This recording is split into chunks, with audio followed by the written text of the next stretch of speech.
우리 기도하시면서 수요 예배 하나님 앞에 드리도록 하겠습니다. 하나님 아버지, 우리에게 그리스도 대신 예수님 보내주셔서 살 길을 주시고 또한 하나님 나라에 갈 수 있게 하셔서 감사합니다. 그 예수님 믿고 의지하고 따르고 이 땅에 살아가는 동안 육신의 삶을 추구하고 살았다가 주님 만남으로 이제는 주님 따라가는 삶으로 결단한 우리들, 하나님께서 주신 그 길을 걸어가며 십자가의 길 가운데 승리하는 귀한 삶이 되게 하여 주시옵소서. 인생의 여정 가운데 마지막 최후 승리가 우리에게 있음을 믿습니다. 예수님께서 승리하셨듯이 우리도 승리하게 하여 주시고, 그 가는 길 어렵고 힘들고 유혹이 오고 여러 가지 힘들고 좌절되는 시간이 있다 할지라도 성령 하나님 도와주심으로 우리가 그 모든 일이 완전하게 되는 하나님의 거룩한 뜻을 이루는 축복의 삶으로 살게 하여 주시옵소서. 오늘 수요 예배도 말씀이신 주님을 대면합니다. 하나님 우리에게 말씀하여 주시옵시고 주님의 음성 듣는 귀한 시간 되게 하여 주시옵소서. 감사드리며 예수님의 이름으로 기도드립니다. 아멘. 우리 하나님 말씀 함께 보시겠습니다. 누가복음 16장인데 주보에 있는 말씀은 17절부터 31절인데 우리가 좀 25절부터 31절까지 읽도록 하겠습니다. 누가복음 16장 25절부터 31절을 교독하도록 하겠습니다. 아브라함이 이르되 너는 살았을 때에 좋은 것을 받았고 나사로는 고난을 받았으니 이것을 기억하라. 이제 그는 여기서 위로를 받고 너는 괴로움을 받느니라. 그뿐 아니라 너희와 우리 사이에 큰 구렁텅이가 놓여 있어 여기서 너희에게 건너가고자 하되 갈 수 없고 거기서 우리에게 건너올 수도 없게 하였느니라. 이르되 그러면 아버지여 구하노니 나사로를 내 아버지의 집에 보내소서. 내 형제 다섯이 있으니 그들에게 증언하게 하여 그들로 이 고통받는 곳에 오지 않게 하소서. 아브라함이 이르되 그들에게 모세와 선지자들이 있으니 그들에게 들을지니라. 이르되 그렇지 아니하나이다. 아버지 아브라함이여 만일 죽은 자에게서 그들에게 가는 자가 있으면 회개하리이다.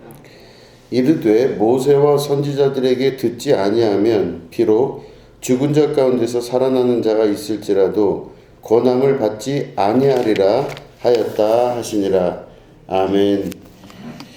오늘은 모세와 선지자들에게 들으라 라는 제목 가지고 함께 말씀을 나누도록 하겠습니다. 누가복음 16장에 있는 내용은 율법에 관한 이제 강조의 말씀으로 사실은 17절부터 시작합니다. 율법을 절대로 어기지 않아야 된다라고 하시는 예수님의 강조의 말씀이 있습니다. 그래서 그 강조가 어느 정도냐면은 율법의 한 획이 떨어짐보다 천지가 다 없어지는 게 훨씬 쉬울 것이다 이렇게 말씀하십니다. 이 이유는 율법이 하나님으로부터 왔기 때문에 그렇습니다. 율법은 하나님으로부터 왔기 때문에 하나님으로부터 온 것은 온전하고 완전하여서 절대로 없어지거나 떨어지지 아니하지만 이 천지는 반드시 없어지게 된다는 뜻도 포함되어 있는 것이죠. 근데 그 중에서 이런 말씀을 또 하십니다. 이제 어느 한 마을에 큰 부자가 있었다고 합니다. 그 한 부자가 있는데 그 사람이 자색 옷과 고운 베옷을 입고 날마다 호화롭게 살았다고 이렇게 기록하고 있습니다. 매일 잔치를 하고 잔치를 해도 돈이 떨어지는 게 없을 정도로 부자로서 살았던 사람인 것 같습니다. 그런데 거기에 나사로라고 하는 한 거지가 있었습니다.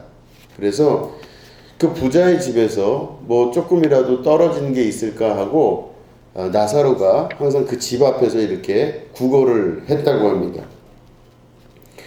그런데 그때 그 나사로가 그 부잣집 앞에서 이렇게 그 음식 좀 떨어지는 게 있을까 하고 있을 때 온 옷이 너무 해져가지고 막 걸친 옷이 막 찢어지고 뭐 중간중간 그렇게 됐나 봐요. 그러니까 그 해진 데 사이로 이렇게 살이 나오게 되고 나온 살이 또 부딪히고 또 다치기도 하고 이렇게 됐는데 막 동네에 이 개들이 막 와가지고 이 옷 사이에 막 찢어진 있는 그런 상처받은 그런 데를 막 핥고 막 그랬다. 이렇게 이제 성경은 그대로 그렇게 기록하고 있습니다.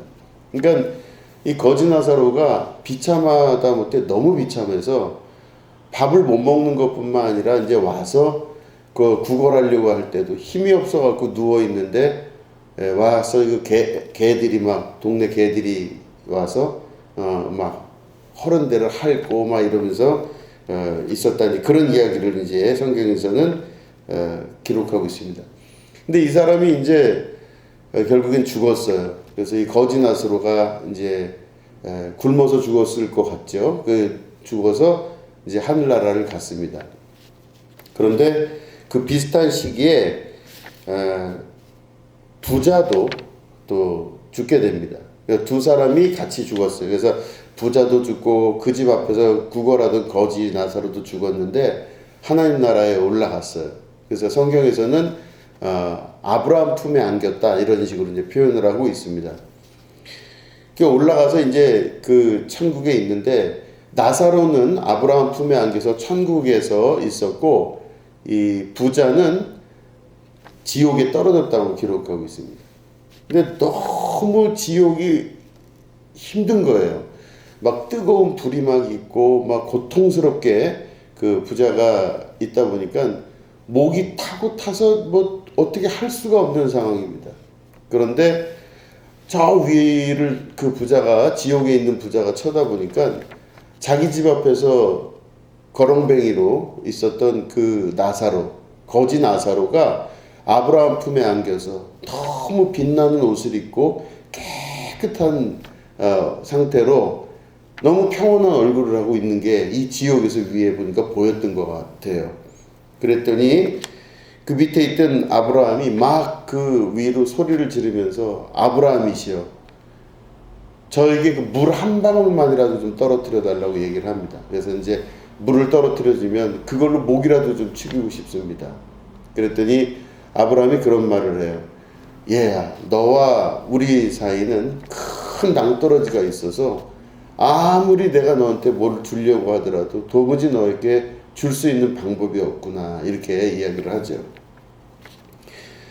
그러다가 이제 이 부자가 또 그런 부탁을 합니다. 그러니까 자기가 이제 너무 고통스럽게 있다 보니까 자기 식구들이 아직 죽지 않고 이 지상에 있는 식구들이 생각이 났던 거예요. 그래서 이 아브라함에게 부탁을 합니다. 그 나사로, 그 거지 나사로를 좀 시켜서 잠깐이라도 저희 지금 살아있는 가족들이 있는 친척 형제들이 있는 그곳에 좀 보내주십시오 이렇게 부탁을 해요. 거기 보내서 뭘 하나 했더니 이 지옥이 이렇게 무시무시한 데고 이렇게 잔인한 데라는 거를 좀 전달을 해달라고 부탁을 합니다.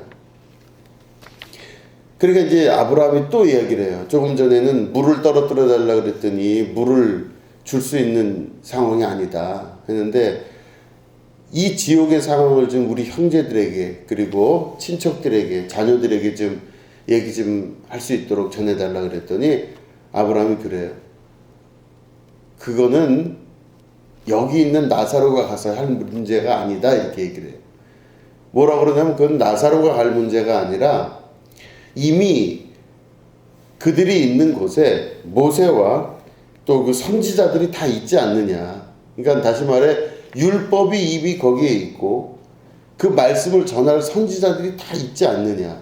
그러니까 모세와 선지자들이 다 있기 때문에 여기 앉아있는 나사로를 굳이 거기까지 보낼 이유가 없다. 이미 다 하나님께서 정리를 해서 선지자들과 또 율법 말씀을 이미 주셨기 때문에 나사로가 갈 이유도 없고 갈 수도 없다. 이렇게 이야기를 해요. 그랬더니 그 부자가 너무 그 이야기를 들으니까 막막하고 가슴이 아프고 괴로운 겁니다. 그러면 우리 형제 자매 또 일가 친척 내 자식들이 이 고통받는 곳에 오지 않게 하기 위해서 제발 좀 그렇게 해달라고 막 부탁을 합니다. 제발 좀 그렇게 하지 말아주시고 보내달라고 그럽니다.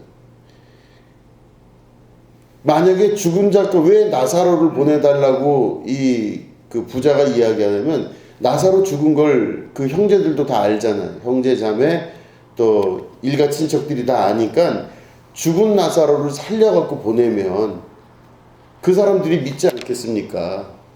이미 율법과 선지자는 그 사람들이 지금 살아있고 현재 있기 때문에 믿지 않는 거지만, 나사로는 죽었는데 죽은 나사로를 보내주면 좀 믿지 않겠습니까? 그랬더니 31절 말씀에 아브라함이 그렇게 이야기합니다.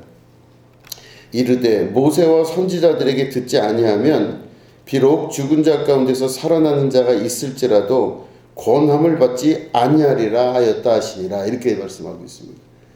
그러니까 이 부자는 자기가 지옥에 와서 너무 괴로워서 자기 형제들이나 자기 주변에 있는 사람들이 강팍하니까 좀 그들에게 이 복음을 전해가지고 이쪽에 지옥에 오지 않도록, 이 고통받는 곳에 오지 않도록 좀 제발 부탁한다 이렇게 했더니, 죽은 사람을 보내서 죽은 사람을 살려서 보냈으면 믿지 않겠습니까? 이렇게 얘기를 했는데 아브라함은 아니라 그래요. 죽은 자가 살아와서 이야기를 해도 그들은 이야기를 신기하게 여기는 것 정도는 하겠지만, 이곳에 오지 않도록 살아갈 수 있는 권함을 받아도 권함을 밀어내고 받아들이지 않을 것이다. 이렇게 단정적으로 이야기를 하는 것입니다. 이제 저는 이 말씀을 이렇게 묵상을 하면서 여러 가지 생각을 참 많이 했습니다. 이제 그 당시에 이게 누구를 보고 이렇게 이야기하는 건가? 이 누가복음의 저자인 누가는 예수님의 이 말씀을 이곳에 기록해서 누가 이거를 읽기를 바랐을까 보면은 그 당시에 사두개인들을 향해서 이 말씀을 더 강력하게 하는 것입니다. 사두개인들은요, 그 당시에 잘 알고 계시지만 바리새파, 사두개파 뭐 이런 사람들 중에 한 부류예요. 사두개파는 누구냐면 사독이라 그래서 다윗 시대에 이 성전의 제사장 역할을 하면서 거기서 이제 다윗 옆에서 성전의 재건을 꿈꾸고 성전을 잘 관리해서 아주 인정받는 집안의 가문이 바로 사독 집안입니다. 그러니까 제사장 가문이에요. 그런데 이 제사장 가문이 다윗과 절친하게 지내고 하면서 다윗 왕의 아주 좋은 이 평가를 받고 아무튼 그 옆에서 굉장히 인정받는 이제 그런 사람들이 되었던 거죠. 그러니까 일종의 귀족이 된 겁니다. 귀족. 근데 이 귀족이었던 사독 집안에 있는 그 자제들이 쭉 내려오면서 그 이스라엘의 어려움을 겪고 여러 가지 고통스러운 장면들을 다 이제 경험했죠. 북이스라엘이 망하고 남유다가 망하고 하면서 그런 일들을 다 겪어서 어려움을 겪었지만, 사독 집안의 그 자제들이라고 하는 그 자기들의 품성을 다 전통적으로 지키고 있었습니다. 근데 이 사람들이 그걸 어떻게 지켰냐면 신앙으로 지킨 게 아니라 율법만 갖고 지켰어요. 근데 이 사람들이 그렇게 하면서 율법과 동시에 어떤 식으로 이 집안의 그 역사가 내려오냐면 정치와 굉장히 친밀해져요. 왕 옆에 있어야 된다라고 하는 생각이 강했던 가정입니다. 그러니까 왕 옆에 있고 싶어 하는 거예요, 항상. 그럼 정치하는 사람 옆에서 자기들이 손해를 보지 않고 이득을 취할 수 있는 일에 익숙한 사람들이 됐습니다. 정치하는 사람 옆에 있다 보니까 이 사람들이 하나님의 말씀을 지키는 것보다 더 중요시 여긴 게 뭐였냐면, 밖에서부터 외부의 지식들을 많이 받아 들어오려고 노력했었어요. 그러니까 그 당시에 유행을 했다고 하는 많은 외부에 있는 지식들을 갖고 오면서 소위 말하는 제사장 계급들이지만 지식인층이 된 겁니다. 그러니까 외국물 먹은 거죠, 소위. 그래서 지식인층이 돼서 이 사람들이 예수님 당시에서는 어떤 사람들이었냐면 이 사두개파라고 해서 이 사람들은 헬라 문화, 그러니까 그리스 문화를 많이 받아들였어요. 그리고 이 사람들은 로마 황제와 친하기 위해서 굉장히 로마 친정부적인 입장을 취하는 사람들이었습니다. 그러니까 정치적으로 손해보지 아니하고 또 외국 문물을 빨리 받아들임으로 말미암아 고루하다는 소리 듣지 아니하고 굉장히 자기들 자존심이나 자부심이 컸던 이제 그런 파들이 바로 사두개파였었습니다.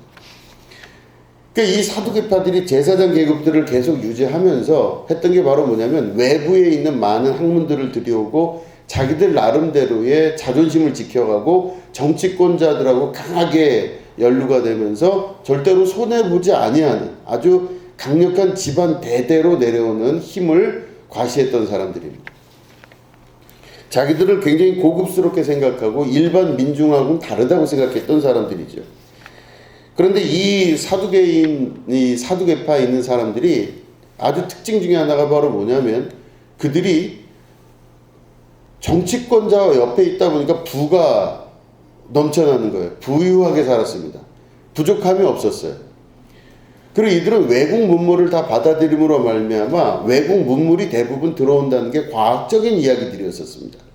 헬라의 문화들도 되게 선진적이고 과학적이라고 하는 것들이 들어왔는데 헬라 문화의 핵심은 바로 뭐냐면 사후 세계에 대해 인정하지 않습니다. 또 영적 세계를 인정하지 않아요. 그러니까 헬라 문화를 이들이 급속하게 받아들이면서 300~400년 사이에 예수님이 오시는 그 시기쯤 되면 이 사두개인들은 부활을 믿지를 않습니다. 부활을 믿지 않는다는 말은 다시 말해 무슨 말이냐면 죽으면 끝이라는 걸 믿었어요. 이들은 철저히 유물론적인 생각을 갖고 있던 사람들이었습니다. 그래서 이 사람들은 유물론을 믿었고 죽은 이후의 세상은 없다 생각했고 그렇기 때문에 부활도 있을 수가 없다 이렇게 생각했어요.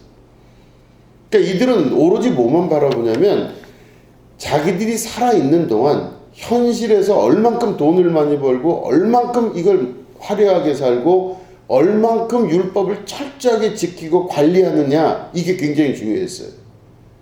그러니까 이들은 율법이 왜 중요하냐면요. 율법은 자기들이 지키는 것보다 더 중요한 게 다른 사람들을 관리할 수 있는 게 법이기 때문에 법 기술자들이 됐던 겁니다. 율법 기술자들.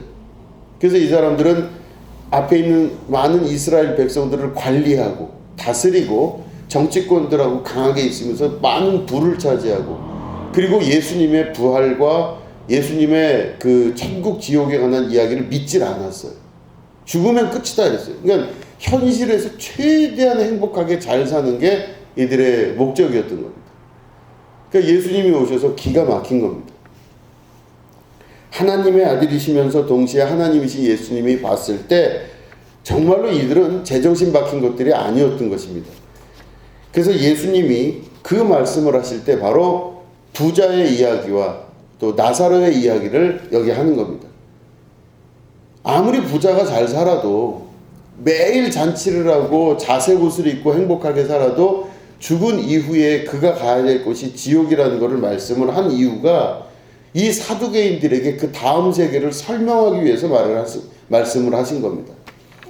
그리고 이 현실 세계에서 아무리 비참한 삶을 살았다 할지라도 그가 하나님 나라에 갈 수 있다라고 하는 것을 말하는 것이죠. 그러니까 사두개인들의 생각은 이 땅에서 잘 사는 거가 제일 중요한 방법입니다. 이 땅에서 잘 살아야 돼요.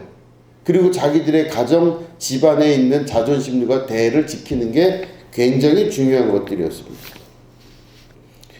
그런데 그렇기 때문에 이 말씀을 하면서 사두개인들에게 강력하게 말씀하시는 건 죽음 이후에 또 다른 세계가 있다는 걸 강조하여 말씀하십니다. 그래서 죽음 이후에는 반드시 그런 세계가 올 것이고 이 땅에서 잘 살았다 해도 죽은 이후에 지옥에 갈 수 있다라고 하는 걸 강조를 하셨고 이 땅에서 거지로 살아도 아브라함 품에 안겨서 하나님 나라에서 정말로 행복하고 기쁜 삶을 살 수 있다는 것을 강조하여 말씀한 것입니다. 그러니까 이 대상은 바리새인들이 아니라 사두개인들이에요. 너희들 들어라 이겁니다. 사두개인들은 그래서 현실의 삶을 되게 중시 여기고 현실적인 이익에서 절대 손해보지 않으려고 합니다. 이들은 정치를 가까이 하고 권세자들과 권력자들과 항상 함께 하려고 노력했습니다. 이들은 예수님이 이 땅에 나타나셨을 때 예수님이 권세를 가진 줄 알고 두려워했었으나 예수님이 오셔서 왕 같은 모습이 아니라 오히려 가난한 자들과 함께 다니고 만나지 말아야 될 이방인들 집에 들어가시고 그들에게 신방하시고 그리고 나타나면 돌로 쳐 죽여야만 되는 혈루병 걸린 여인들과 같은 병자들과 함께 하셨어요. 그러니까 이 사두개인들이 볼 때는 왕으로 왔을 예수님이었어야 되는데 예수님을 딱 예수님의 그 사역을 보니까 왕이 아닌 거예요. 자기들이 봤던 자기들이 생각했던 고급스러운 이미지가 절대 아니었던 것입니다. 그래서 사두개인들이 빨리 손절했어요.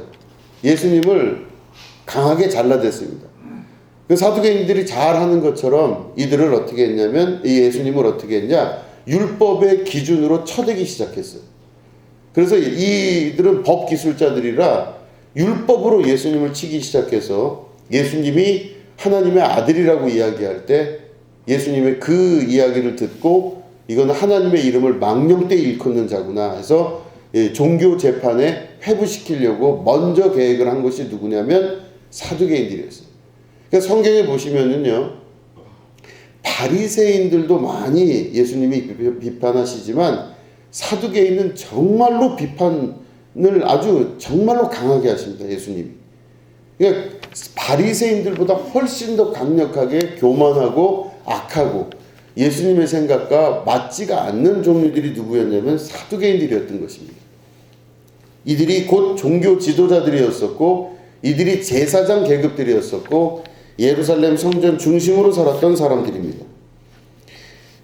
그런데 이 모든 이야기의 더 중요한 부분이 맨 마지막에 읽었던 31절입니다. 아무리 죽었다가 살아와서 나사로가 이야기를 해도 이 사람들이 믿지 아니할 것이다. 그 이야기가 오늘 사실은 굉장히 중요한 주제입니다. 제가 저희 딸들하고 이렇게 대화를 할 때, 이제 지금쯤 되니까 저를 살살 놀리죠. 이제 아빠니까 이제 아빠를 살살 놀리면서 아빠가 어떻게 나오나 보려고 이제 물어봅니다. 그래서 어떤 남자를 만나면 좋아요. 뭐 이런 얘기를 해요. 근데 이제 제가 그 얘기를 들어서 이제 듣고 나서 생각을 깊이 해봤습니다. 어떤 남자가 좋을까? 근데 어떤 기준들이 분명히 있긴 있어야 될 텐데, 뭐 좋은 대학 나오고 집이 잘 살고 본인들 능력이 있고 잘생기고 키가 크고 뭐 세련됐고 안 세련됐고 뭐 이런 여러 가지 그 세상에서 좋아하는 기준들이 있지 않습니까? 그런데 이제 제가 그 생각을 이렇게 해보니까 어떤 그 기준이 좋을까 봤더니 변하는 것들은 별 문제가 없다고 생각이 들었어요. 변하는 것들은 문제가 없는데 잘 안 변하는 게 제일 큰 문제. 무슨 말이냐면 그 사람이 학력이 좀 좋지 않아요. 좋지 않은 대학을 나왔거나 혹은 대학을 안 나왔어요. 그거 뭐 상관없다고 봐요. 왜냐? 언젠간 공부할 수 있거든. 언젠가는 공부를 할 수 있습니다.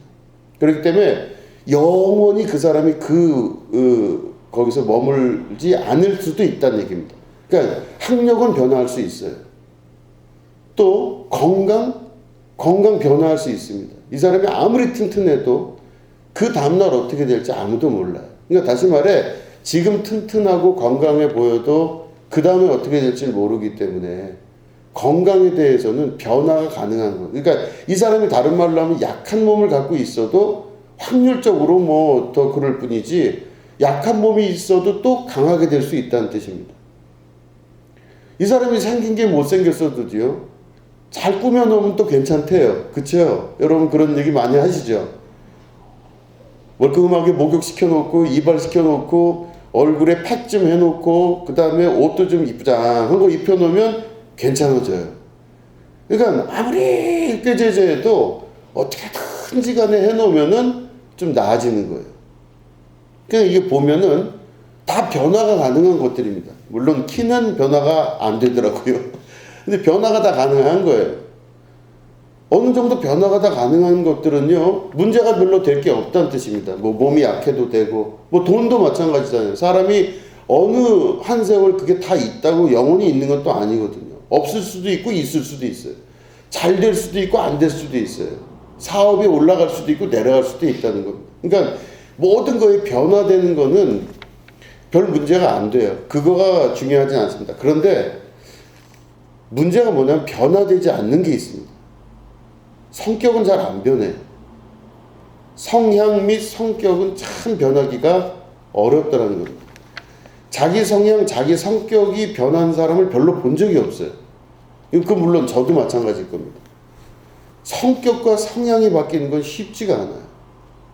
그래서 제가 모든 조건이 여러 가지가 뭐 이렇게 있고 저렇게 있기도 하겠지만 사람을 판단을 할 때 성격과 성향을 보는 건 굉장히 중요한 것 같다. 이제 저는 그런 얘기를 했어요. 이 딸내미들은 별로 이렇게 중요하게 질문한 게 아닌데 아빠 혼자 앉아갖고 내내 생각하다가 혼자 진지하게 결론 내니까 재미없어 하더라고요. 근데 중요한 건 사람이 변하는 거는 언제든 변할 수 있다고 좀 봅니다. 물론 확률적으로 볼 때 이 사람이 이런 상태면은 계속 될 것 같고 또 저런 상태면 계속 안 될 것 같고 뭐 이런 생각을 하지만 그것도 영원히 맞지는 않아요. 항상 사람은 변하거든요. 입장이 바뀌고 상황이 바뀌면 변하게 되어 있는데 진짜 안 바뀌는 건 성향과 성격은 잘 안 바뀝니다. 그래서 성향과 성격을 잘 볼 수 있어야 되는데 오늘 말씀에 보면 사람의 성향과 성격을 아예 규정을 해놔요. 아브라함은. 죽은 나사로가 살아서 가면은 좀 믿을 줄 알고 이 부자가 지옥에서 부탁을 하는 겁니다. 제발 좀 아브라함이시여. 그 나사로가 지금 천국에 가서 그렇게 있는데 한 번만 보내주셔서 나사로를 살려서 여기 상황을 좀 설명을 하게 해주십시오. 내 친척과 자녀들과 형제들이 좀 이걸 듣고 이런 지옥에 떨어지지 않게 해주십시오. 그랬더니 아브라함이 아니다. 죽은 사람이 가서 그 사람들한테 권유를 하고 이렇게 살아라고 얘기를 해도 절대로 못 듣거나 안 듣는다. 안 받아들인다는 뜻입니다. 저는 사람에 대한 희망과 꿈이 항상 있습니다. 그래서 이 사람이 이렇게 변하게 되길 바라고 저 사람이 저렇게 되길 바라고 하는 그 꿈을 갖고 있지만 이 말씀을 보면은 아브라함의 이야기는 너무나 아주 정확하게 거기에 대해서 규정을 아주 강하게 내리고 있습니다. 죽은 사람이 살아와도 그 권함을 받아들이지 않을 것이라는 것입니다. 그렇게 이런 이야기를 우리가 들으면 장로교에서 이야기했던 예정설이 보이기도 합니다.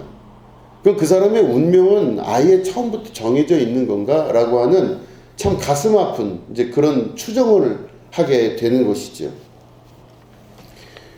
그러나 중요한 건 바로 뭐냐면 사람이 그렇게 변할 수가 없다는 이 이야기는 사두개인들을 두고 하는 예수님의 비유의 말씀이신 것입니다. 그들은 구원받을 수가 없다라는 뜻까지도 확장하여 생각할 수가 있는 거죠. 안 변하는 겁니다. 쉽게 안 변해요.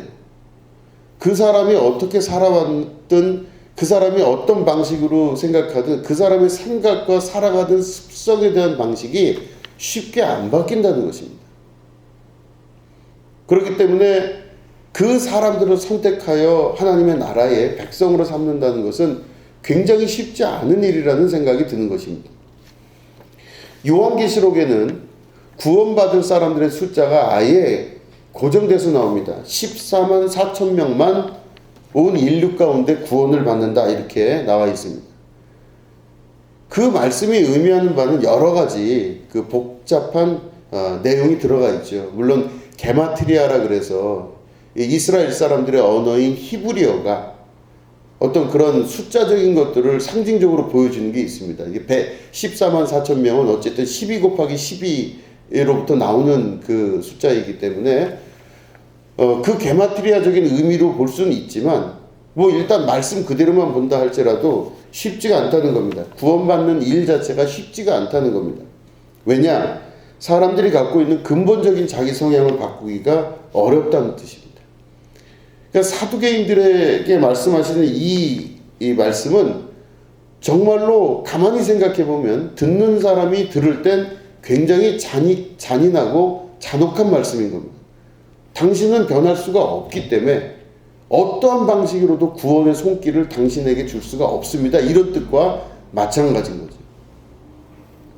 우리가 잘 생각을 해보면 사두개인에게 이런 말씀을 하셨던 예수님의 이 의도와 그 뜻을 잘 파악해 볼 수가 있는 겁니다. 그렇게까지 변할 수가 없다는 걸 예수님도 인정을 하고 아브라함의 입을 통하여 이렇게 고백하시는 걸 보면 사람이 그렇게 쉽게 바뀌는 게 아니라는 것을 우리도 깨달아 알게 되는 것이죠. 그렇기 때문에 우리들은 이 말씀을 깊이 묵상하고 생각을 해봐야 됩니다. 과연 나는 변할 수 있을까? 나는 변하는 게 가능할까? 나는 어디서부터 어디까지 변할 수 있을까? 이게 아마 자기가 하나님을 만나서 변할 수 있는 자기의 능력의 최대치가 어디까지가를 볼 수 있다는 뜻이겠죠. 자기가 살아갔던 생활의 방식과 자기가 생각했던 생각의 방식을 넘어서서 하나님의 거룩한 뜻 안에서 온전하여지는 그것까지 우리가 정말로 변할 수 있을까? 이거를 우리 스스로가 깊이 있게 고민해 볼 수 있어야만 됩니다. 하나님의 말씀은 우리를 위로하시기도 하고 때로는 좋은 길로 우리를 인도하시고 또한 성령 하나님께서 하나님 아버지의 뜻대로 오늘도 우리를 이끌어서 우리를 온전한 모습 가운데로 이끌어 가십니다. 그러나 그 말씀 안에는 좌우에 날이 서 있다는 것을 우리가 기억할 수 있어야만 됩니다. 좌우에 날이 선 검과 같아서 우리를 골수까지 쪼개신다는 걸 기억하신다면 이 말씀을 쉽게 넘기지 말고 깊이 있게 받아들일 수 있어야만 됩니다. 너는 변할 수 없기 때문에 죽은 자가 너한테 다가가서 살아가서 이야기를 한다 할지라도 당신, 너는 받아들일 수 있겠는가? 그럴 때 그게 만약에 나라면 나는 그 말씀을 듣고 어떻게 해야 되나 고민할 수밖에 없는 것입니다. 변할 수 있을 것인가? 또 변화가 가능한 것인가? 이게 우리에게 있어서는 굉장히 중요한 신앙의 도전이 된다고 하는 것입니다. 교회들이 이렇게 많고 주변에 예수 믿는 사람 너무 많습니다. 일가 친척들 대부분 다 교회를 다닌다고 하는 그런 경우도 참 많죠. 친구들도 대부분 다 교회를 다니고 이런 신앙생활을 많이 하는 기독교인이 많다고 여겨지는 우리나라에 과연 진짜 이 말씀이 응하는 변화할 수 있는 기독교인이 몇 명인가를 세보면 요한계시록에서 말씀하시는 14만 4천 명의 예언이 맞을 수도 있다라는 생각이 가끔 들 때도 있습니다. 그래서 저는 이 말씀 준비하면서 그리고 이 말씀을 준비하기 전에도 항상 이 누가복음 16장 말씀을 보면 굉장히 부담스럽고 마음이 그다지 좋지가 않습니다.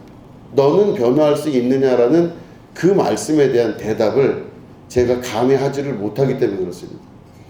그래서 잘 안 바뀌고 또 안 바뀌어왔고 지금까지 그렇게 살아와서 굉장히 마음 아플 때도 있고 이걸로 인하여서 나는 끝인가 생각이 들 때도 많이 있었습니다. 근데 그때마다 우리에게 유일한 희망이신 예수님이 이 땅에 내가 오래 있는 것보다 내가 아버지께로 돌아가는 게 훨씬 너희에게 유익할 것이다. 내가 하나님께로 돌아가면 너희들에게 보혜사 성령이 오실 것이다 하셨던 그 성령님이 저에게 유일한 희망이 될 수밖에 없었습니다. 그래서 기도하고 성령님께 의탁합니다. 성령님, 이 강팍하고 정말로 변하지 않고 지긋지긋할 정도로 한치 물러섬 없는 저를 성령께서 좀 인도하여 주셔서 그 마음을 여리게 하시고 변화시켜 주셔서 정말로 이렇게 정말 가죽처럼 찢어지지 아니하는 그런 저의 심령을 성령님 도와주셔서 하나님 아버지의 뜻에 합당하게 저를 만들어 주십시오. 이렇게 간절히 기도하고 또 기도하고 그렇게 했었습니다. 여러분, 우리도 이 말씀을 잘 다시 한번 묵상하시면서 이 부자가 그 지옥에서 오늘도 고통스럽게 기도하며 간구하며 아브라함이시여 그 옆에 있는 죽은 나사로를 보내주신다면 그 주변에 있는 사람들이 믿지 않겠습니까? 제발 좀 보내주십시오. 이럴 때 아브라함의 이 잔인한 말, 아무도 변할 사람이 없다. 죽은 자가 살아나서 가서 복음을 전해도 받아들일 리가 없다. 그 말씀을 우리가 다시 기억한다면 예수님 십자가 달려 죽으신 다음에 40일 동안 승천하시기 전 40일 동안 부활체로서 제자들과 사람들에게 나타나서 복음을 전하셨습니다. 그런데도 사람들은 대부분 믿지 않았고 그중 몇몇 믿었던 사람들이 복음을 전하며 땅끝까지 그 복음을 전하기 위해서 움직였던 사실을 보면 그 적은 자들의 강력한 변화가 온 세계를 그리스도의 복음으로 전파할 수 있는 능력의 백성들이 된 것을 보게 됩니다. 적은 자들의 변화, 많은 사람들의 대충 믿음이 아니라 적은 자들의 강력한 변화의 믿음이 우리 그리스도께서 이 땅에 오셔서 우리를 통해 역사하시는 성령의 역사로 오늘도 강력하게 우리를 이끌어서 변화시키시고 바꿔놓으시고 그 믿음의 형질을 바꿔놓으시면서 옥토 같은 땅에 복음이 들어가서 오늘도 우리를 이끌어 가시는 능력의 주님으로 역사하실 줄로 저는 믿는 것이죠. 여러분, 그렇기 때문에 우리의 마음을 하나님 앞에 다 드리시기 바랍니다. 의탁하시기 바랍니다. 하나님, 이제부터 제가 제 뜻대로 살지 않겠습니다. 노력하겠습니다. 그리고 안 되는 부분은 성령님 도와주십시오. 근원적인 성향의 변화가 있게 하여 주시고 근본의 변화가 있어서 하나님 나라의 합당한 자로서 살아갈 수 있는, 이 땅에 살아있는 동안 승리하는 하나님의 축복된 자녀가 될 수 있도록 역사하여 주시옵소서. 여러분, 이렇게 기도하시고 또 응답 받으시고 마지막에 최후 승리가 여러분들에게 있는 축복이 있으시게 되기를 주님의 이름으로 축원합니다. 기도하겠습니다. 하나님 아버지, 부자의 지옥과 나사로의 천국을 비교하며 말씀하신 이 말씀 기억하게 하여 주시고 변하는 자가 되게 하여 주시옵소서.